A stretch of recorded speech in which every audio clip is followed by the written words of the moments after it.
part 2 of making a GUI. This is Dev Team Paxton. Alright, where we left off, we were able to hit the tilde key, open up a GUI menu, or the non-existent GUI menu. But one problem we have with this way of doing it is when you hit tilde, say hit 3 times, you're going to open up that menu 3 times, and you have to hit escape 3 times to close it. That is a big problem, but we can fix that. What I would like to do is make that tilde actual toggle, so you can hit it to open the menu, hit it again to close the menu. Or you can hit escape as well. I mean, it's not going to take that away either. But let's go back to our script here and let's fix that. And now we're going to use the open menu. This is one of the first files we created. We didn't put anything in it. Because here at case 41 tilde, we are creating the dialog, and that's where our problem is. Anytime you hit that button, it creates another dialog. So we could do a check here to fix it, but we're going to need that open menu because there's a lot more stuff we're going to want to do when that menu opens. So we'll spawn it. We already created this function. We already defined it. So it's pax fnc underscore open menu. That way that file is going to spawn. Or we could call. I'm just going to spawn it for now. We may go back and call it. We'll just leave it like that for now. So back to our empty file here. I passed in the player as a parameter using the command. This is all going to run on the client side, so you may just be able to use player here if you needed it. But I'm just going to assign it to a variable. Maybe that'll help with performance. Not probably very little bit, but I don't know what best practice is on this. So for now, we'll just, since we already stored it, we already have it, let's go ahead and just use the variable instead of using a command. If anyone wants to argue that point or whatever, just let me know and we will talk, because I could be wrong. But anyway, dialog, admin menu. Now how it is now is going to act the same way it did before. Every time you hit tilde, it's going to open that dialog again. So what we want is we want to have a control statement here and check if that admin menu is open. And if it is open, we're going to want to exit the script. So because we don't need to run any more code, we don't need to create it, and there's nothing else. So in order to check to see if it's open, we're going to do the same thing. Hold on, I got an error here. IDD 999, put a semicolon in there, and controls. We're going to need that 999 and semicolon. Yep, the 999 is the same thing that we used earlier for 46, like find display 46. Now instead of that, we want to find display 999. So we want to check to see if it's null. So it is null. Find display 999. Exclamation point at the beginning there. So if it's not null, meaning it's open, we want to exit the script. And then it won't run the create dialog. But since we want it to toggle, we'll use this is a built-in functionality. It's close dialog 2. That acts just like a cancel button or a close button. It'll close the topmost dialog. So there. Now we have our toggle. Let's double check, make sure everything looks good. Everything's good there. Case 41, player spawn, our function. It's already defined. And then get our player. We're not using that variable yet. We may need it, we may not. We'll see. If we don't need it, we can always go back and take that out. So let's give it a test. All right. So hit tilde, opens menu, hit it again, closes, open, close. Good. So that is set. So now let's dig into making the admin menu itself. Now we've got all the groundwork done. Most of the groundwork done. There's still some refining we need to do. This is where all your controls or all the elements of your GUI is going to go. So hit GUI editor, and it's going to pull this grid up. Then you're going to right click and list. We're going to do we'll make a list to show all the players online. That's something an admin would need to do, and also we'll make it so that you can do stuff with those players. Now class, make sure this name is clear because you'll be accessing it in the file itself that you're creating. So player label name label. I'm using label just so I know it's a label. There's not much to it. Text shows what is going to be displayed in the label. Move it to safe zone. Anything else I have problems with? Safe zone, I don't. I could be doing something wrong. I'm not sure, but all right. So hold down Alt. You can resize. You can resize everything. And once you get inside the grid, you notice it doesn't move as smoothly. It's actually snapping to the grid, which I like that because it makes it easier to line your elements up. So let's get our list. This is where all the player names are going to be. And it'll give us a scroll bar too on the right, so we don't have to have the list take up half the screen. We can just show a few of them at a time where you can scroll through the list. And we use the grid to line everything up and snap everything in place. Do a little tinkering here, make it look nice. Bring that out to the edge a little bit. And showing two. Let's show 3 names at a time. That looks good. And don't forget, you got to name the class. This will be our player list. Make sure it's safe zone. We don't need text or anything. We'll populate that later. And then we're going to need a button. So RCS button. And you right click it. And we'll name it. Let's name it player select button. That way it's clear to us what it is, what the button's, that it's a button, and also that it's clear that it's for our player selection. Text is going to be what's displayed on the button. We'll just do select. Make sure it's safe zone. There we go. Let's move this over here. Hold down Alt to resize it. I think a skinny button would look good here. Let's move that up under there a little bit like that. Make sure it's safe zone. Make sure it's safe zone. And yeah, I'm sure they're all safe zone. Okay, so that's a little off center. One way I can fix this, there's probably a better way. That cursor's hard to see. Hold on, let me try and get to the front of it. Hold on. All right, there. I'm just going to add a couple spaces, push that over a little bit, just center that up. That looks good there. Online players. Yep. All right. So then we'll hit Control Shift S. I'm not going to create a project. I'm just going to cancel this. But that copied it to your clipboard. So you come in here and hit Control V, and you just paste everything you just did into your admin menu. And if you notice the names, player name label, player list, that way you know everything is. Close out of that. Don't need to save it.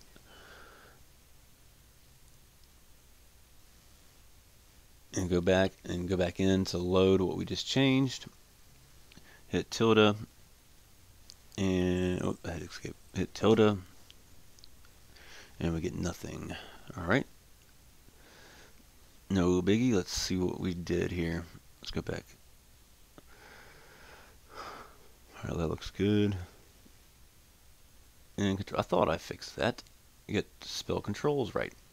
See, it's not going to know that spelled wrong. You're defining stuff, so it's going to think you defined that class, which by default it doesn't know what to do with that. But with controls, it will see that and it will know what to do. So make sure everything's spelled right.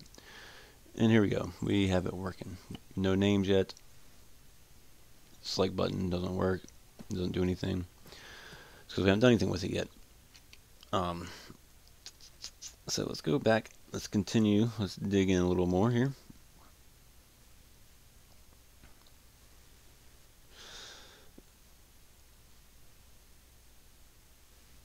Let's go.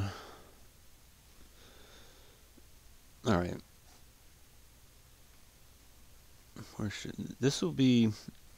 This open menu will be a good place to put everything in here that has to do with your dialogue when it opens up, like populating fields, just anything that needs to be done in the menu.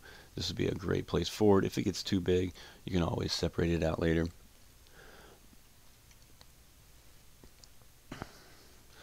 So we're going to need to add players to this list. So admin menu, see that's the player list there. It's IDC 1500. So 1500. So we're going to do LB add. That's list box add, and you're going to give the control number we just looked at, 1500, comma, and then this is going to be the text that's displayed in the list box. So player name. Tell you what, let's go ahead and let's do name player. Let's go ahead and put my name in there.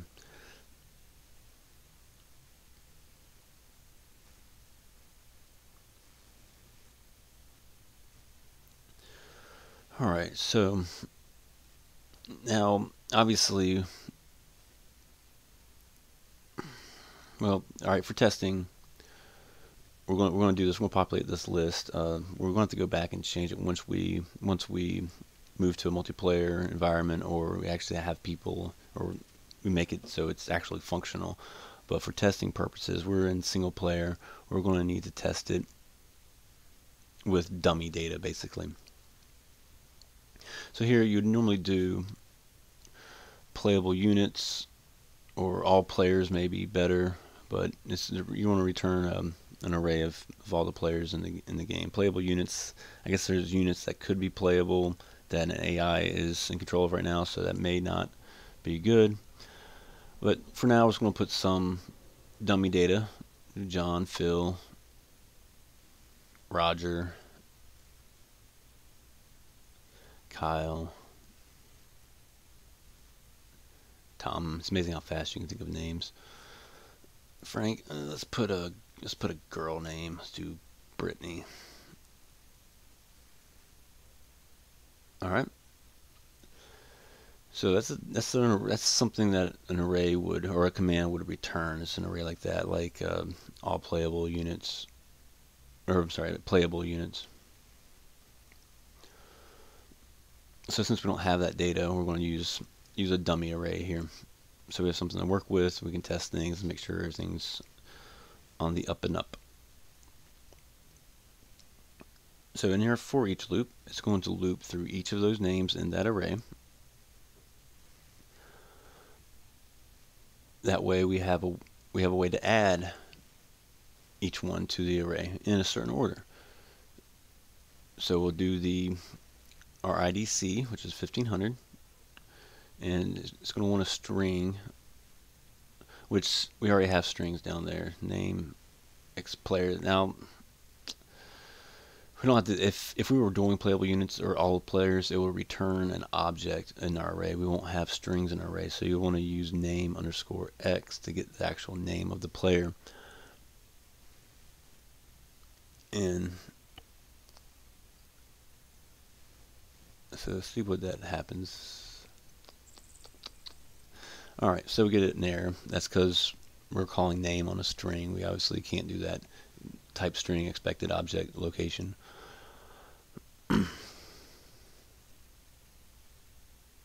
So we're going to have to go a little further away from how that end result's going to have to be, but that's fine. We know we're going to have to go back and do this again or change things. So let's do X. That will return the string. And there you are. I have my name because I have name player up there, and then I just have the strings from the array. And you can click on them, move around. Select doesn't do anything right now, but we have names in our list box now, so we have something to play with.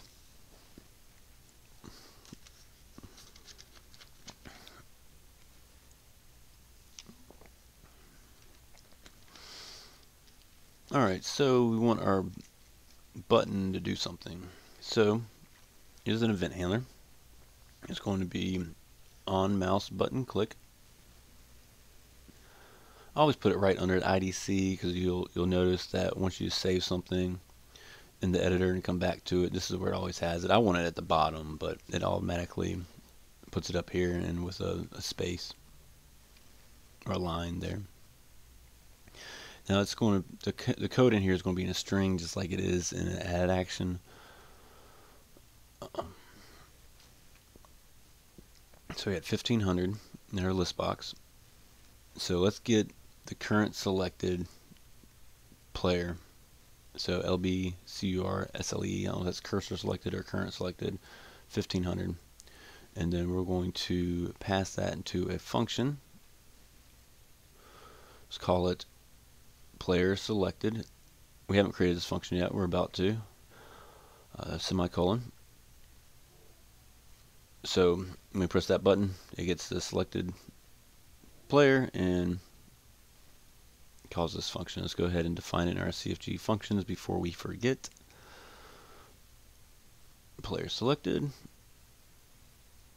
and we'll go to, let's create that file fn underscore player selected .sqf.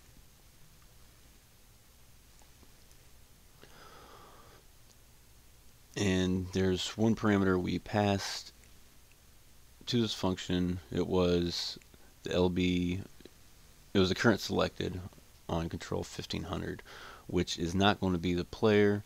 It's actually going to be the index of that list box. So we'll know, because that list box is basically an array. So we'll need to know the index of what's selected so that we can get the information.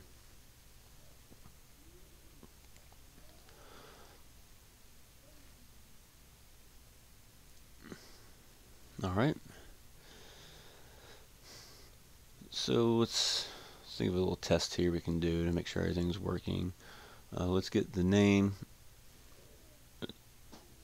equals LB text, which will return the text of the list box, control 1500 at the index that we selected.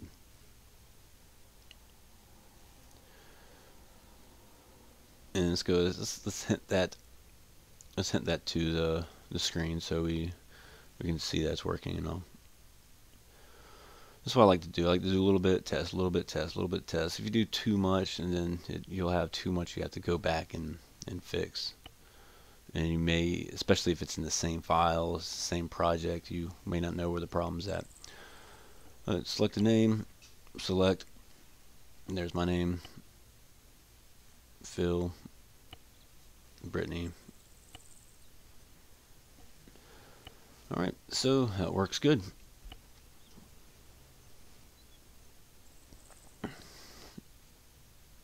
So let's go back and continue on.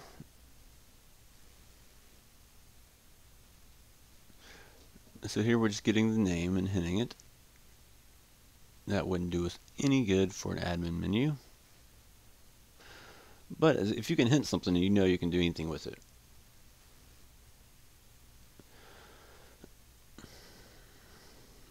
So let's see what we want to do. We have our for each loop, looping through our players. Whoop, clicked something wrong. Let's see if, we're getting the string. We're getting the string of the player. I'm wondering if we can actually store data linked to that string. LB set data. Sets the additional text invisible in the item within the given index. Invisible text. I'm not sure if this is what I want.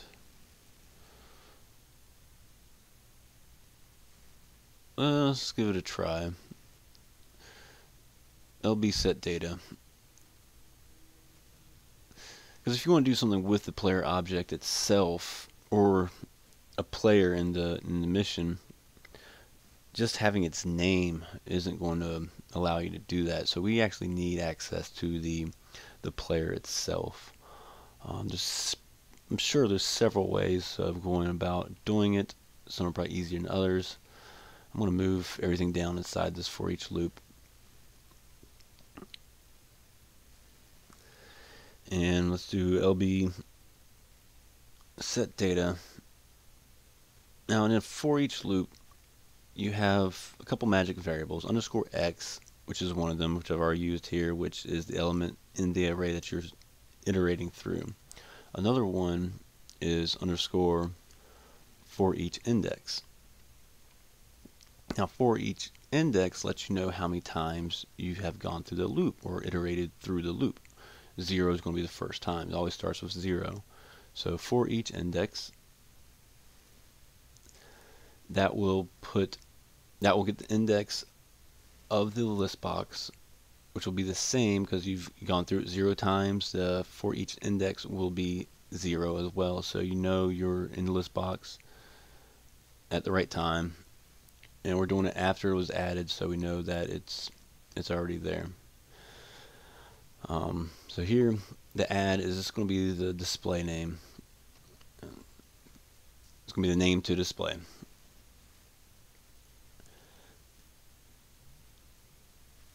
And then here, we're going to put the data and link it to the list box. Hopefully.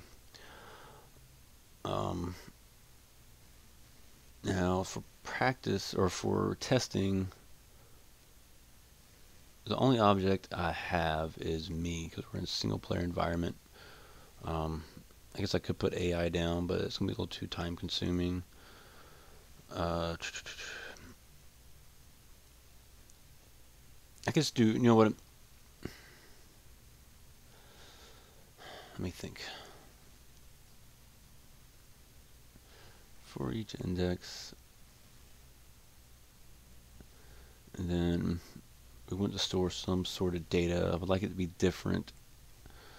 Let's do for each index again. We'll just store an integer. It's not a string. It's just an integer. For each index, it'll be different for each one. So that way, for testing, we can see if it's actually working.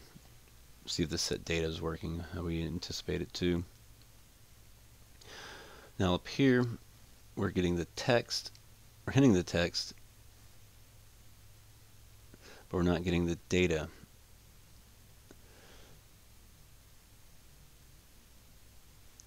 So there's got to be a way to, there's a way to set, there's got to be a way to get, and I'm sure that's LB data. And yes, it returns a string. I'm not liking this at all. I'm going to continue on. I don't think this is going to work. If it's returning a string, I want an actual object. I don't want a string. But let's see what it does. Maybe it does more than this wiki is telling me.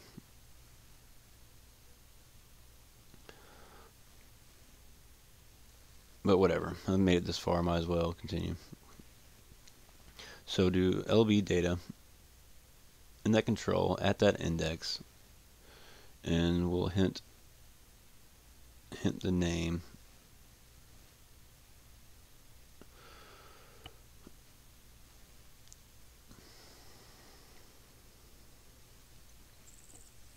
Tilde fill and select does nothing. Not too surprised.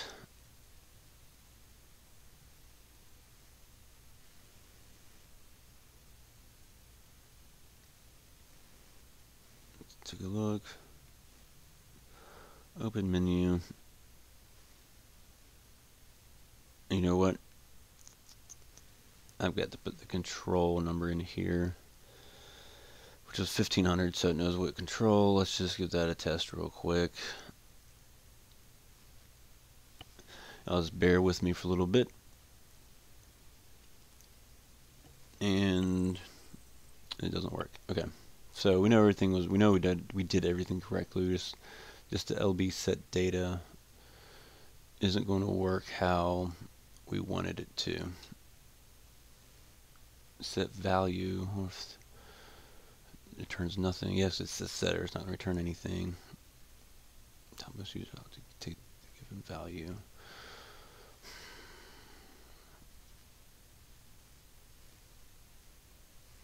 I need something. There may not be a way to do what there's a way to do it, but there might not be a built-in way to do what I'm trying to do. LB value. No. Alright. So we'll do this another way. So we have an array of the list box. We know LB data is not going to work. Set that back to something that was working.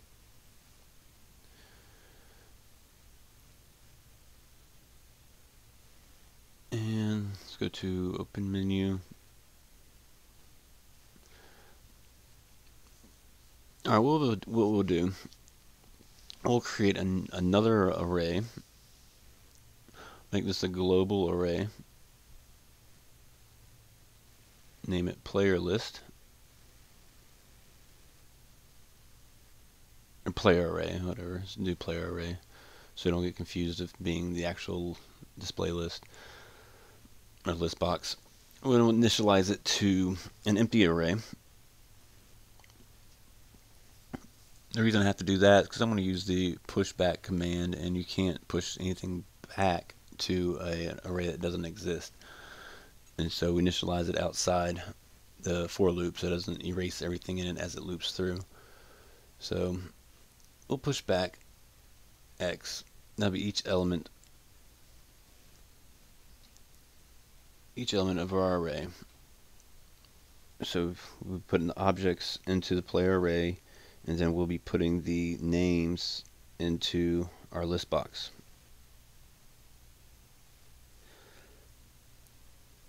But we can't do that because we don't have real objects of players. We're using strings. So what we can do,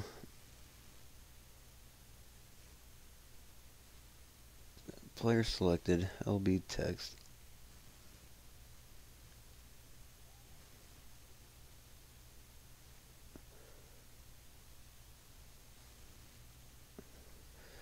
Alright, give me 1 second here.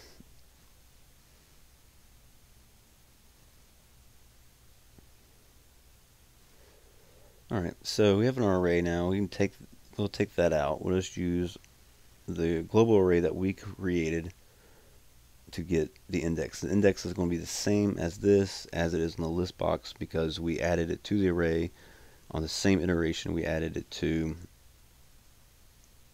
the list box. Let's load this up and let's see what we get. Bill. John. That seems to be working.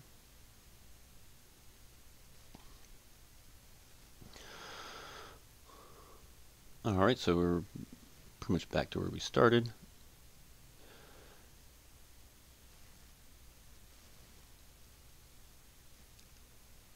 And what I want to do is I want to check to make sure we can get the player object itself and not just a string. So I'm going to check to see if the name player is equal to is equal to X. That way I can check to see if it is me that is being added.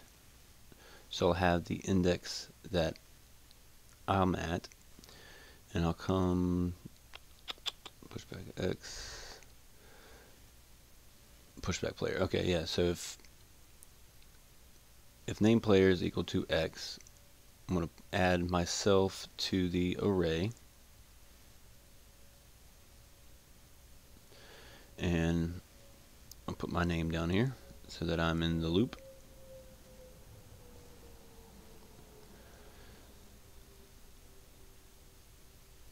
Alright, and then else If it is not me, let's hint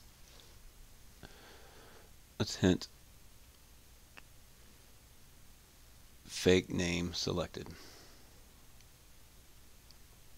Alright, save everything. Let's push this over so it's a little neater.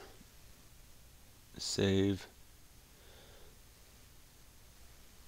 Player selected.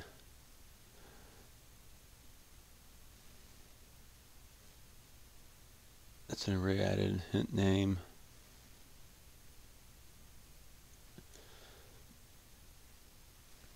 You know what?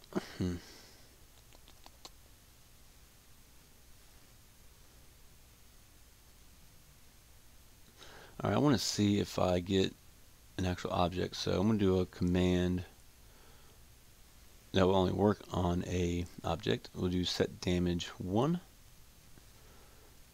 So, and then if that does nothing, if we're not dead, it'll hint the name out and save that. Alright, so come over here, let's give this a test. Hit tilde, oh, escape, I always do that. Tilde, fake name selected. We haven't done anything, all we did was open the menu. Let's see what happens. You know what? Alright, all we did was open the menu, so admin menu, that's the button wasn't clicked. And going down here, okay, there it is. I'm hinting out as I'm populating the menu. When the menu's open, I'm hinting fake name selected, so that is very misleading and incorrect. So we need to fix that. We don't want to hint anything here. Let's just take the else out altogether. That way it won't conflict with anything. Let's go back to editor and then restart it and see what happens. Click John, select, and I die, and it's hinting my object name.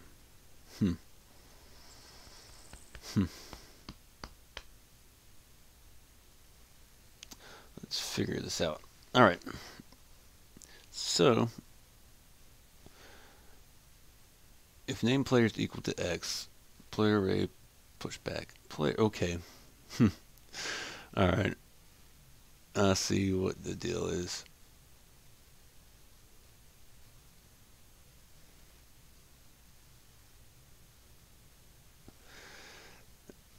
Alright, let me think about how to do this. Sorry, I hope this...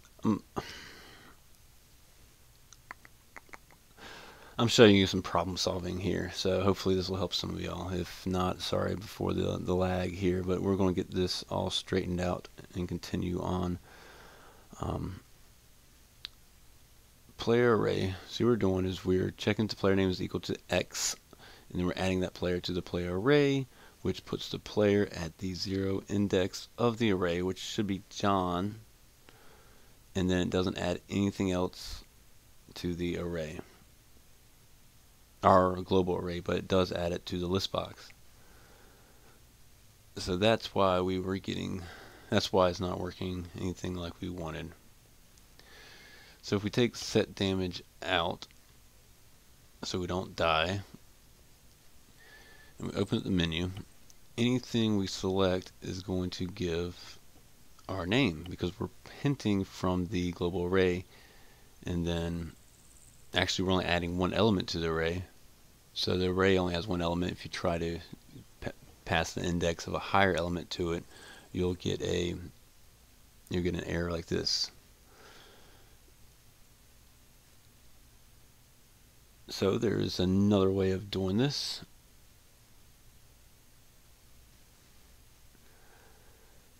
Alright, so player array pushback player.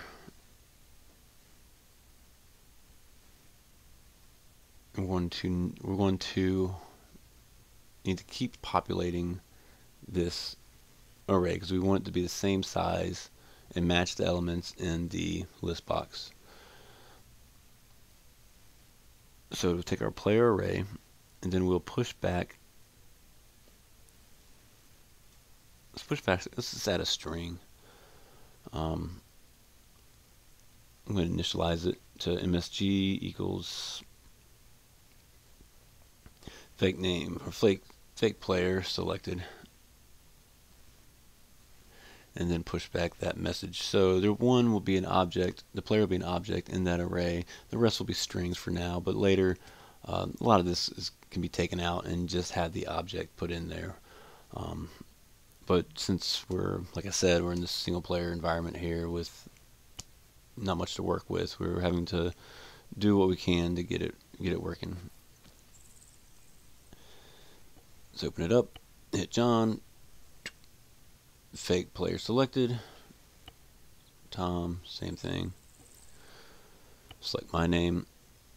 If you notice, it doesn't just give my name, it gives the actual object name in game, which tells me that we succeeded in putting the player in that array.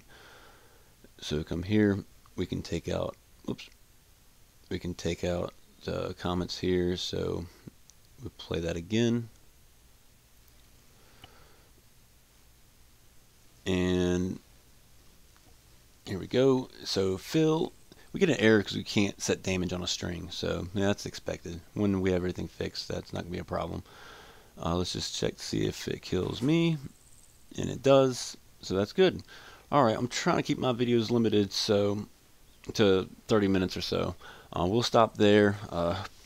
Sorry about all the problem solving there at the end. Hopefully that'll help you guys out on working through problems on your own. You see how I go about doing it.